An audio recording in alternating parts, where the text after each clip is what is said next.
জানিয়ে দেব সর্বশেষ আপডেট বাংলা সংবাদ। শুরুতেই শিরোনাম। 5 আগস্টে আমরা পুলিশ মেরে ঝুলিয়ে রেখেছি, এখন দেখছি আবার আপনাদের মেরে ঝুলিয়ে রাখতে হবে।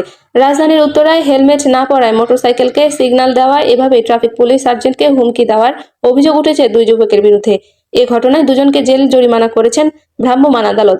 গত বুধবার ঢাকা ময়মনসিংহ সড়কের উত্তরায় বিএনএস সেন্টার এলাকা থেকে এ ঘটনা ঘটে। সাজাপ্রাপ্ত ব্যক্তিরা হলেন রাজধানীর তুরাগের বাউনিয়া এলাকার মোহাম্মদ মফিজুল্লাহর ছেলে সাদিকুর রহমান এবং মফিজুর রহমানের ছেলে আব্দুর রহিম।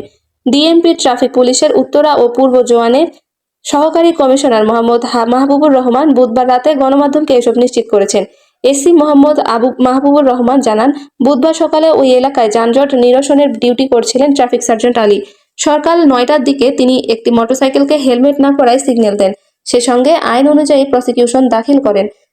তখন মোটরসাইকেল চালক সাদিকুর রহমান ও আরোহী মোহাম্মদ আব্দুর রহিম সার্জেন্ট আলীকে অশ্রাব্য ভাষায় গালাগাল করেন এবং হুমকি দেন। সেই সঙ্গে তারা সার্জেন্টকে হুমকি দিয়ে বলেন, 5 আগস্টে আমরা পুলিশ মেরে ঝুলিয়ে রেখেছি, এখন দেখছি আবার আপনাদের মেরে ঝুলিয়ে রাখতে হবে।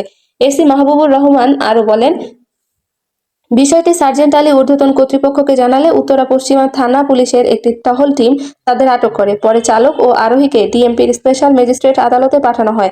তখন আদালত চালক সাদিকুর রহমানকে 1 মাসের জেল এবং আরোহী আব্দুর রহিমকে 500 টাকা জরিমানা করেন।